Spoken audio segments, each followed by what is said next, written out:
Hi everyone, welcome to this is going to be I guess my first book review. Um this is going to be my first book review of a financial book ever. Um but welcome. I will hopefully be able to get something about the so the book I'm just going to be discussing is Rich Dad, Poor Dad. It's kind of one of like the most talked about books of our time in terms of financial success and growing your learning about financial wealth and learning about getting your finances under control, being able to view your finances in a different way, and I guess what I'll first discuss is the overall major impact of this book is that it did completely change my perspective on money overall. There are some things that I would say 90% of the book I agree with, or 90% I understand what he's trying to say. There's maybe like 5 to 10% that I'm not 100% on board with, but I think Robert Kiyosaki is like a millionaire and I'm not, so who knows? I could be wrong. I think the biggest changes that you will see after reading this book are going to be changing the way you view incomes versus assets versus liabilities, and being able to really have that financial literacy that most people do not actually have. They go to an accountant for. And I would like to point out that learning about this stuff is super difficult. That's why there are people who are accountants whose specific job it is to be in charge of the balance sheets. You don't need to be a full accountant to understand balance sheets and whatnot, but I do think that this book is good at explaining how a balance sheet works, so you're able to better understand and view your finances in a different way, so you can then take it to the next level of being able to start to accumulate wealth and start to get out of the rat race. That is probably the biggest thing that he talks about. One of the biggest things he frames the entire book in is the rat race, which is you get paid once or twice a month. You get paid on the 15th and the 30th, and the 15th is the money that you're able to use for your fun living expenses, and you roll that, you drain that, and on the 30th you get paid. On the 30th you get paid for, sorry, my cats are being insane. On the 30th you get paid, and that's what you use to pay most of your bills. And you're kind of living this paycheck to paycheck life where you're maybe able to save $100, $50 a month, $100 a month, but you're not really. Life is difficult, in the sense that you're always worrying about money, where the next paycheck is coming from, how are we going to get food on the table, how are we going to be able to do this? And he says his argument for really the whole book is that we are not taught clear financial literacy lessons in school, meaning that for 12 years we go through learning about math, and for 12 years we learn English, and for 12 years we learn history and science. But maybe if you're lucky, your high school will offer you some sort of a home economics class where you learn about writing checks and balancing a checkbook and something like that, but you still don't really learn how to set up these sort of income streams where you're able to have money work for you. And that is probably the second biggest thing that he wants to stress, is that the poor and middle class work for money, and the rich have money work for them. That is actually a direct quote, which is why I will quote. Anytime that happens, I'll make a quote. And I think that in a lot of senses, that is so true. I don't know about you, but at least for me, I work 2 jobs. I'm trying to make ends meet, and I have been investing a small amount each week, probably since I was 18. When I was 18, I opened up a Roth IRA, and I deposited I think $500 that year, and haven't deposited anything towards it, which I now realize is so messed up, because I should have been maximizing it each year.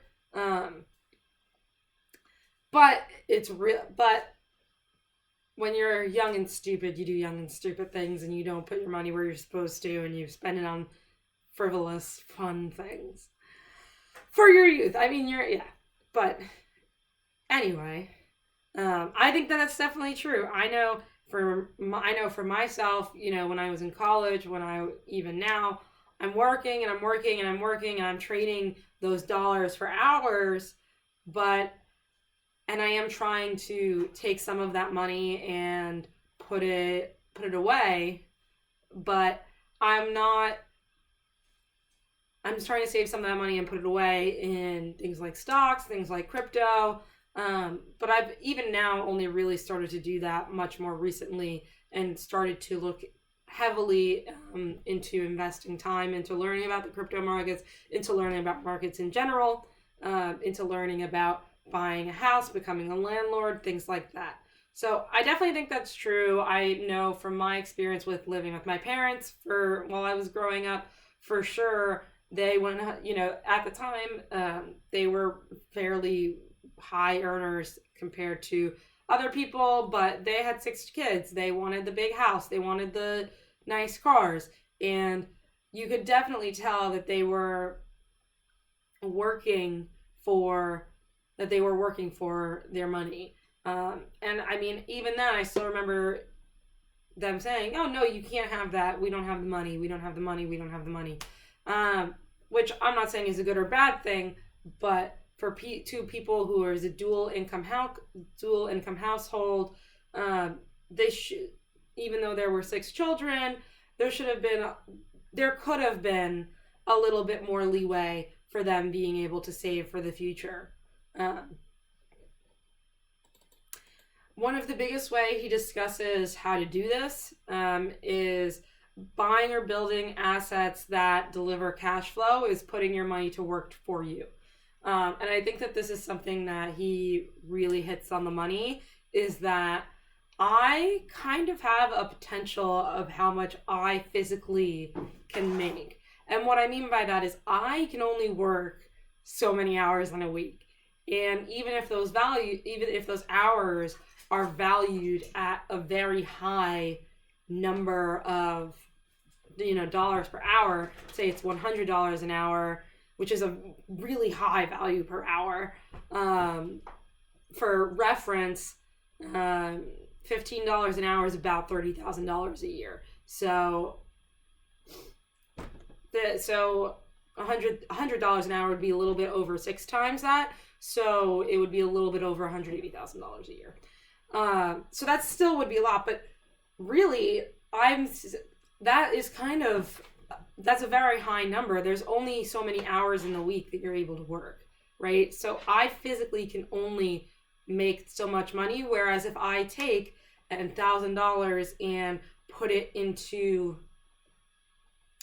stocks, put it into crypto, where everyone is aggregating their money, saying to this company, we are giving you money to give us a return, the markets can be open 24/7. They're doing it's doing stuff all the time.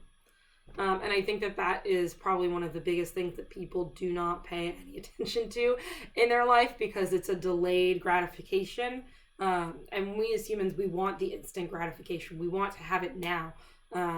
it's something, especially I think in America too, we want it now. Our service is especially quick in restaurants. And that's, that's an example of a phenomenon where you go to other countries, other cultures, and in America, the average dining experience for two is 45 minutes. In other countries, it's an hour and a half, 2 hours. It's an event. I think one of the next things that he hits on, which is super important, and I think no one wants to fucking talk about it, is college is a fucking scam the way we do it in America. According to the book, which I know it was reprinted within the last 2 years, but Americans collectively hold $1.3 trillion in student loan debt. I would guess it's at least, it has to be at least 1.5 or almost close to 2 now would be my guess. I know myself, I hold over $100,000 in student loan debt. Of course, my day job is going to be a scientist, so I do need my education, but there was a time where I didn't know what I was going to be doing, and I could have been making more money. There was a time after high school where I didn't know what I wanted to do, and I felt so constricted by the way we were doing things. When I was in senior year, I remember that I didn't know what I wanted to go. I was applying to schools, and they ask you to declare an intended major when you're applying to schools. Just think about that for a second. I'm 17 years old when you're applying for college, because, most people are 17 or 18 in their senior year. You're 17 years old, and you're being asked to declare what you're going to study for 4 years. Now, yes, you can go in and change that, but even just the concept of having to do that when you're 17, when you're 17, you don't fucking know anything. You don't know anything. Your 17-year-olds are absolutely stupid. I mean that in the nicest way. I just mean they're impulsive. Their prefrontal cortex is not fully developed. They don't know what on earth they're doing. And here we are telling them, oh yeah, take out $20,000, $30,000, $40,000 a year in debt, and it'll help you get a job. The only reason that I probably should save this for I'll do a whole nother video on college and why it's a scam later, but the only reason that that everyone needs a college education is because we value it. And I think in some cases there is valuing it. I wouldn't want someone working on my plane who has no experience in aviation, and like aviation engineering. However, I don't know that you necessarily always need to go to college to get that route. There's a bunch of other ways you could learn about planes where you learn from people. You don't have to just learn from a textbook. And because of that reason, I think he doesn't say it's a scam, because I think that there are still studies that show, he doesn't say it's a scam, I say it's a scam. I think that there are technically still studies that show that your overall return is higher for going to college, but again, that's because people are now requiring a college level degree for entry level jobs. But I think that no one should need a college degree for an entry level job. Done. That's a whole nother thing. But he basically, I think, the main takeaway of what he's saying is that college can be a great tool if you use it correctly. But if you look at the system we're in, where we have $1.3 trillion in student loan debt, and it's only increasing, right? Where we have that much debt, make sure you're intentional about what you want to do. There are a lot of other routes. I'm not saying to not go to college. You could go to college, but go to college maybe after working for 4 years. Maybe you get a job as a real estate agent, and you save up some money, and then you're able to pay for your living expenses while you're in college. You're able to pay for your, $10,000 each semester towards your college education, where that would be much different that would be a much better, not better, but you're able to invest earlier. And as we know, time in the market is much more important than the price you buy at. there's a lot of different ways that you can do it.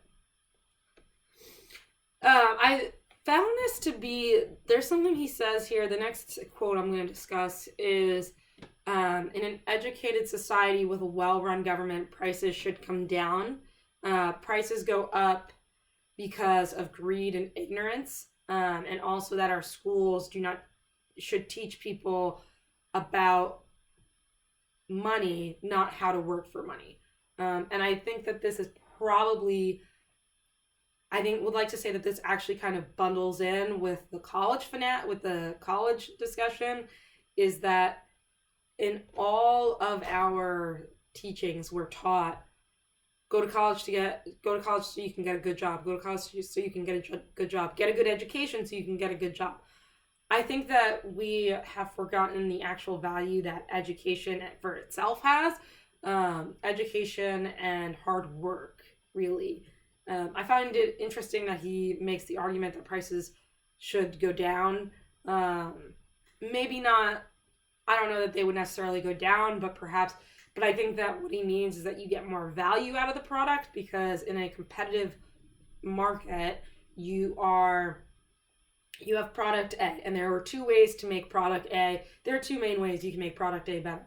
One is by making it cheaper, so you're getting the same product for a cheaper value, right? That would be a way to make the product better. The other way would be to improve the product, but make it the same price. So you're getting more value. And I think that is maybe what he should, that's maybe the meaning he's trying to convey, is that in a society that values hard work and education and learning and growth, you will get an improvement of value come every generation. And I think that that's actually an important distinction, because value and price are two very different things that people need to understand. I mean, if you look, quick example would be even looking at crypto, where there are these shit coins. There are these like crappy coins that are just meme tokens that have values of, 0.000 something, 0.000x or whatever. And the fact that they have any value at all, it's crazy, because people think that they're going to go up, which is just crazy, right? Because they don't have anything backing them like many other cryptos do, in terms of like a company or a protocol or anything. So that's an example of value versus price. It's low price, but it's a shit value. I think the next thing that's also super important, and especially I think is important in this society, it sounded like I said society in my head. In this society, I think is important is not acting emotionally. What he says is learning to use your emotions to think not with your emotions. And he used an example of when they were younger and he mastered his emotions by working for free, even though he was upset to be working for free. I think that that's probably one of the most important things to think about, because I think we've always had it, the keeping up with the Joneses mentality of, oh, well, they have a nice white picket fence, so when are we going to get one, honey? They have a nice new car, well, when are we going to have one? They have 2 cars, when are we going to get a second car? They have a really nice TV, when are we going to get one? The whole concept of keeping up with the Joneses is really difficult, because different people need different things, but people are also super competitive. So, for example, I am innately someone who I love, for lack of a better term, I'm a bougie bitch. I love my wool sweaters. I love my going out to nice restaurants where the cocktails are nice and expensive. And my boyfriend is fine with just going to your local pub for dinner. And we have different standards, and that's okay. But what that means is that different things work for different people, and just because someone has something that's better than you does not mean that you also need to have that thing. Where you may be just happy, my boyfriend is super happy playing video games, and I'm super happy reading, but I don't need to be telling him, we don't need to be butting heads on, oh, you need to read more, you need to play video games more. Different things work for different people, and I think in terms of your finances, you need to accept that maybe they have 2 cars because they both work 2 jobs. So they have a higher expense than you do. It looks like they have something nicer, but it's taken over by the fact that it's completely necessary because they both work 80 hours a week and they can't share a car, for example. The next thing he does, which I think is super important, is talking about he redefines an asset and liability for those who do not know what that is, because we didn't take business class in college, or in high school or whatever. So he redefines that, and he defines an asset as something that puts money in your pocket, and a liability that takes money out of your pocket. Now, again, that's a direct quote from him. I think, and then he uses his argument to say the middle class thinks that its home, its car are all assets, when in reality they're liabilities. I think that this is something that I think he not necessarily gets wrong, but I think he needs to make a third class of things that are, you can call them necessary evils or something, where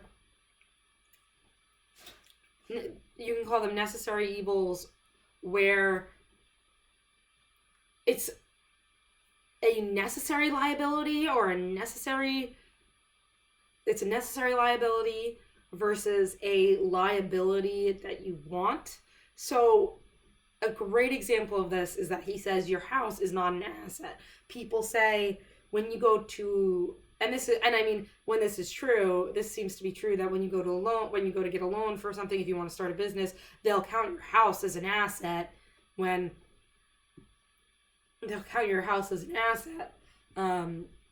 as collateral, when in reality it's not,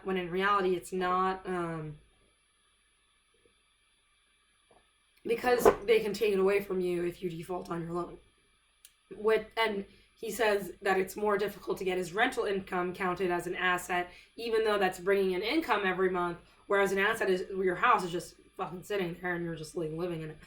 I think that this is maybe perhaps too narrow of a mindset, or this is a mindset for your balance sheet perhaps, but I think that there needs to be a third category of necessary liabilities. And what I mean by that is you're going to have to pay for your living expenses unless you live with your parents for the rest of your life. You're going to need to pay for your living expenses somehow, for your living quarters somehow. It's either going to be through rent or paying your mortgage. And I think something like your first house and similar to your car, unless you live in a city and you can take public transportation everywhere, you're going to need a car to get places. That's just the way America is. Everything is 20 miles away from each other. For those of you who are watching this who don't live in America, that's everything is super far away from each other, from everything. So you're going to need a car. So I think that there needs to be a separate category of your necessary liabilities, where you're able to use those to maximize the value out of that, versus seeing it as straight a liability. Because the fact of the matter is, you can think of it as a savings account of some sort. you can think of it as, let's see, a like collateral standpoint. But the fact of the matter is, if I can be paying $2,000 a month in rent versus $2,600 in mortgage, if I'm paying $2,000 a month in rent, I'm just burning money at that point. I'm just burning in money to live in likely a shit apartment. And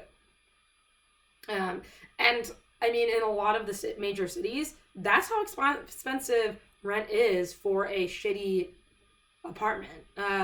It seems that on average you're paying at least $800 to $1,000 a month, $800 to $1,200 per person, depending on your location, how nice. But I haven't really been able to find something that's much less than $800. That's less than $800 a month per person. So, for example, that means that if you live in a 4-bedroom, your rent is going to be around $4,000. If you live in a 1-bedroom, 1-bedroom and 2 bedrooms are a little bit more expensive because you get a lot more per person. So that's when it'll go to like up to $1,200 per person. But similarly, your car, you can have a beater, right? You can have a beater that you're paying, $50 a month for, or you pay off fully, and you still have some sort of you have like a $2,000 car or something, because those are necessary. This is, again, I just think he's wrong about this.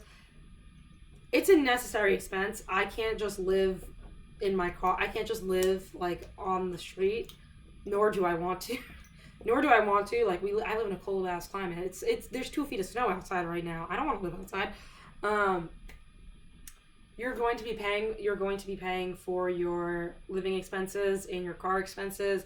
I think that there are probably other expenses on there as well that I think you can optimize. I would call those optimized expenses or optimized liabilities, where it's a liability. Obviously, I'm going to have to pay it each month, but I'm getting something out of it, versus what I would consider a liability for me personally would be something that is more of a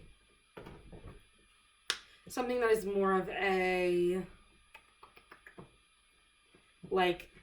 don't want to call it pleasure, but say your gym membership. Your monthly gym membership, or your monthly membership to go see movies or something like that.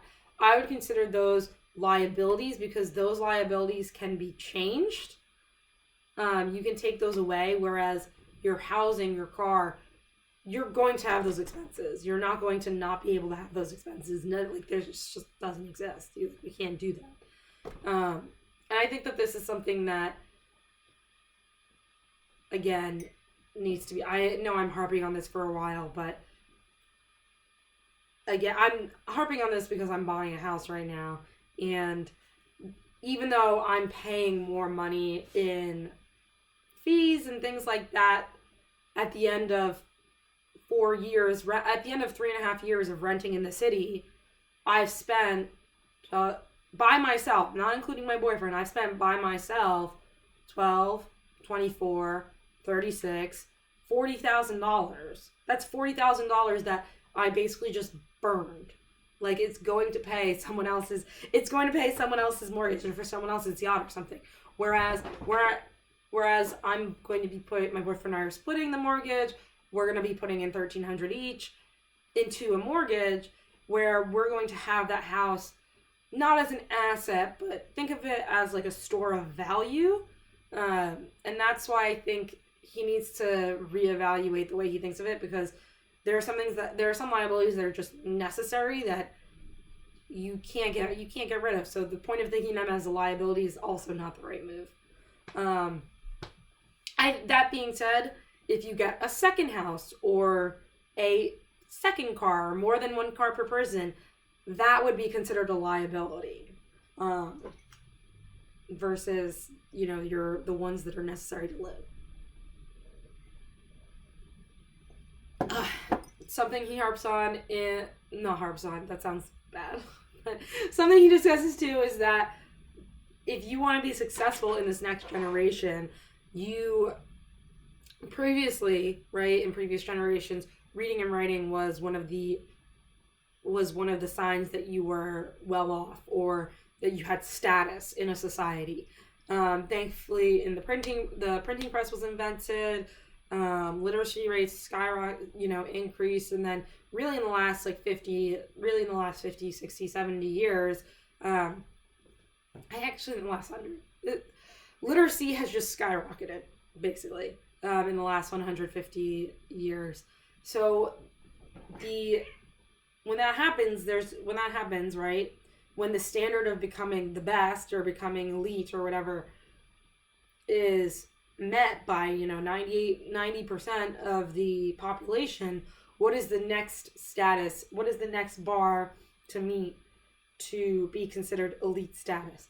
And his argument is that in the future, with this information age that we're entering in now, the most important skills you're going to need are going to be to unlearn what you previously learned, learn and relearn. Basically, you're going to need to continue learning every day. This is 100% true. I see it all the time I'm a scientist. I see it all the time in my field, especially where people are doing things based on outdated knowledge, or not even outdated knowledge, just outdated thinking patterns, where it's just not important to be thinking like that or doing that. And those people there then become irrelevant because they're not keeping with the times. This is one of the most important things that I think he says, and I 100% think it's true. I think that the only way you can grow as a person is if you continue to learn. This doesn't necessarily mean read, especially with the advent of the internet. You can be watching a video on YouTube, or something like listening to podcasts. There are a bunch of different media. There's a bunch of different media from which you can learn, and I think that basically the most difficult way to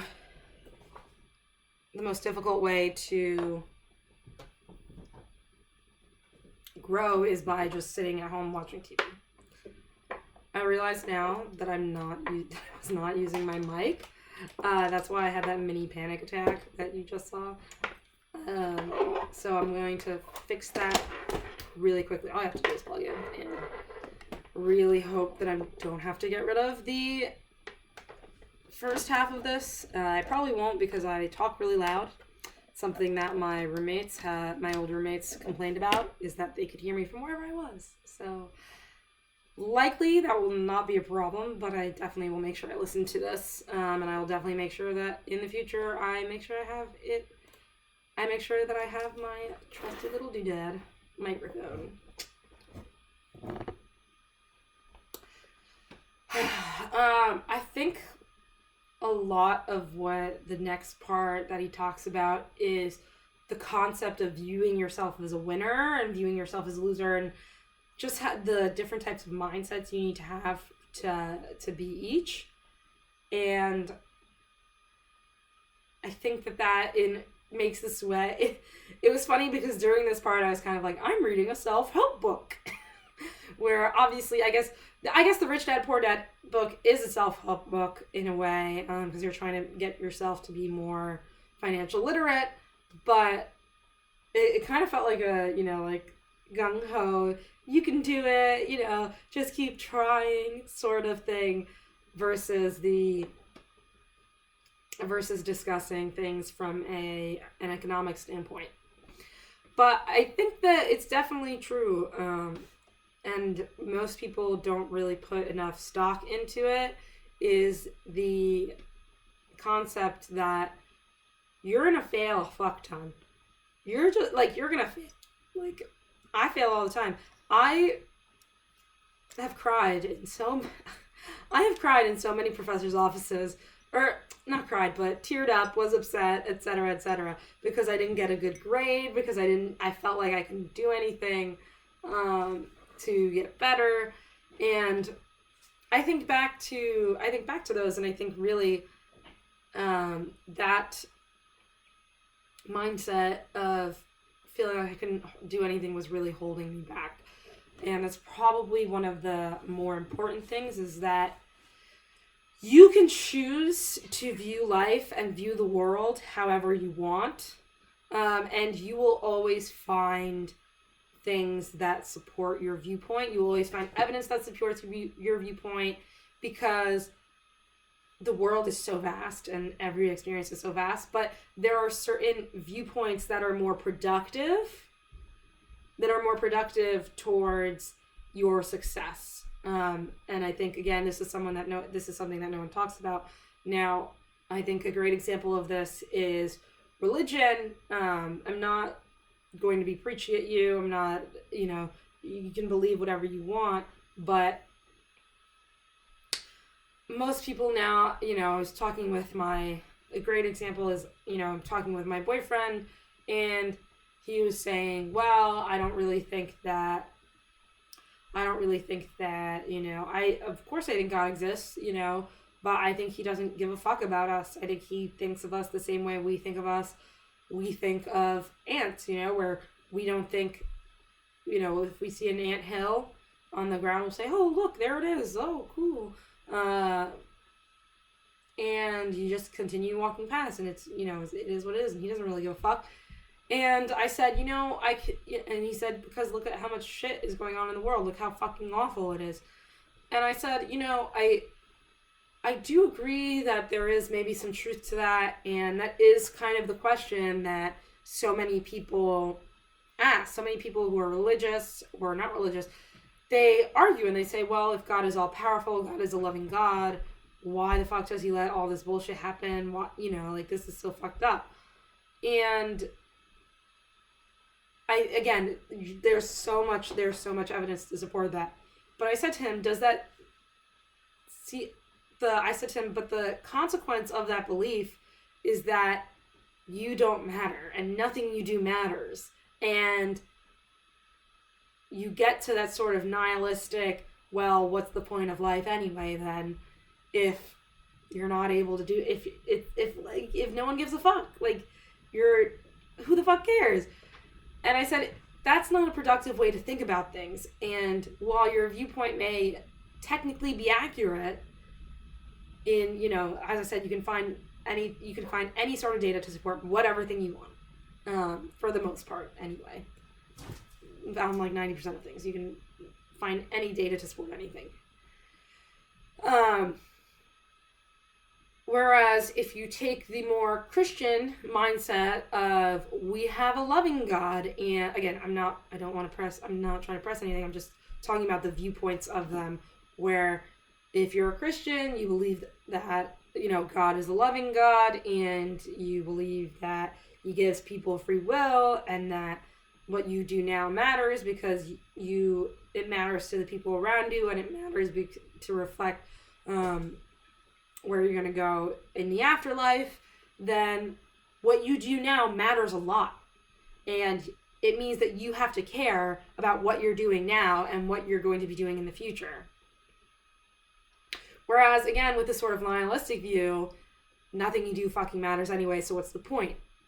And I think that is something that is super important. Again, that was just an example. Really, he doesn't talk about religion. Really, his more overarching theme is your mindset will determine a lot of your success. In that, people who are losers are not losers because they lose all the time. They're losers because they lose once and they stop fucking trying. Whereas winners, you're gonna lose 100 times, and then you'll get something that works, and then you just have to repeat doing that. I mean, even with my experiments, there have been times where I, run an experiment, and I say, but I think this will work. I really believe in it. And I run an experiment again, and I'm like, it doesn't work again. And I say, okay, but I think it can be done. I think it can be done. And then I run it, another 5 or 6 times, all in tweaking little things, and then it works. And you're like, this is so amazing. This is so exciting. Yay. I'm being successful not because I got it right the first time, but because I kept trying every single time. I didn't just say, oh, well, it didn't work for this, so it's never going to work ever. No, it can work. It just, maybe you need to do something a little bit different. One of the things that he says that I still have not understood for the life of me is the whole concept of paying yourself first. And maybe this means that I need to read the book again, or he has a bunch of other books. Then maybe it means I need to read one of his other books. I don't know, but he says pay yourself first, and I know what he means. I just think it's something that is not. It's very difficult to achieve when you're coming out of a financial hardship place. In the sense that I actually think that paying yourself first means getting yourself to a net zero way, getting your finances to a net zero, and then building your finances up. And what does that mean, right? What does that mean? It means, I think when you're dealing with credit, I think most people, when they're talking about getting their finances in order, look, there's Jasmine. When they're talking about getting their finances in order, they are talking, most of them are in credit card debt. And maybe they shouldn't be reading this book. Maybe this book is a little bit farther from them, or maybe it's 5 or 10 year plan. But I think the pay yourself first the pay yourself first really needs to be, you need to think about what your returns on everything are going to be, and then find a way to maximize your return. So a great example of this is talking about investing in the stock market or investing in your real estate or something. And I definitely think you should be finding ways to create passive income streams, and a lot of that what he talks about too. And I don't want to go into really the specifics because there's so I highlighted like at least 75, 100 things in this book. I can only go through so much. But I think that, for example, paying yourself first may actually mean paying off all your credit card bills first. Pay yourself may mean pay off your student loans first. I think pay yourself first, the way he phrases it is, he says, oh, you're paying everyone else, whereas pay yourself first. And I think that that's great for someone who's not in a hole. I think that that's great for someone who's at a net zero. But unfortunately, most of the people that are alive now are not net zero. Are not net zero, at least they're in the hole. Most people, I mean, he said in the book, Americans have over 1.3 trillion in student loan debt, which is just 1 trillion is 1 times 10 to the 9. That is an obscene amount. And I think the concept of paying yourself first is great when you are having you have $2,000, you get in $2,500 a month, and you normally spend $500 on clothes and $500 on, I don't know, the new iPhone or something. Whereas instead you can take the $500 you would spend on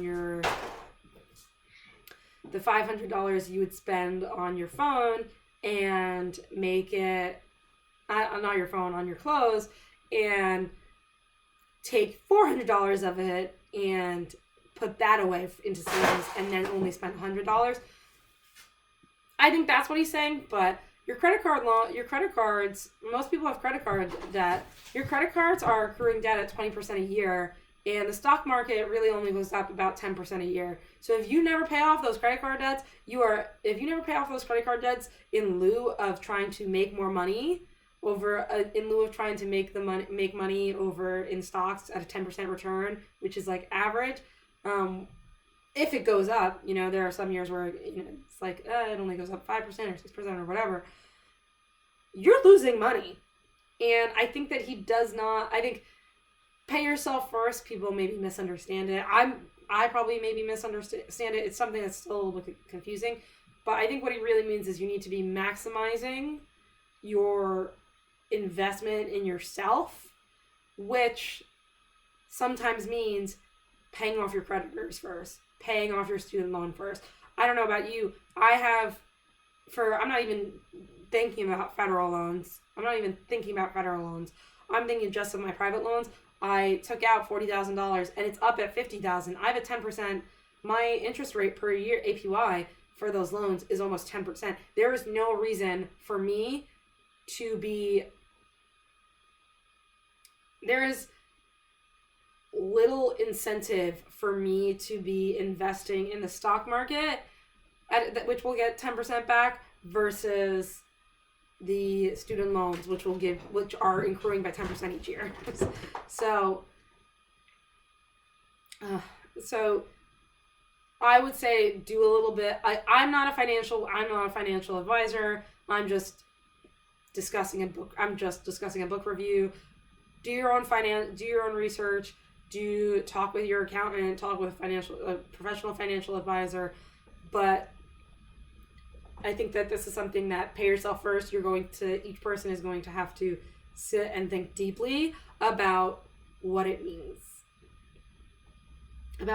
for them. Because I think even though he says try to control your emotions and use your emotions to think better, we humans are inherently super emotional people. Even though we like to think we aren't, even myself.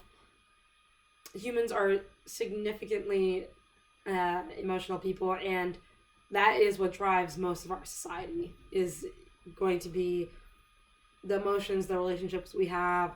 Obviously money is great, but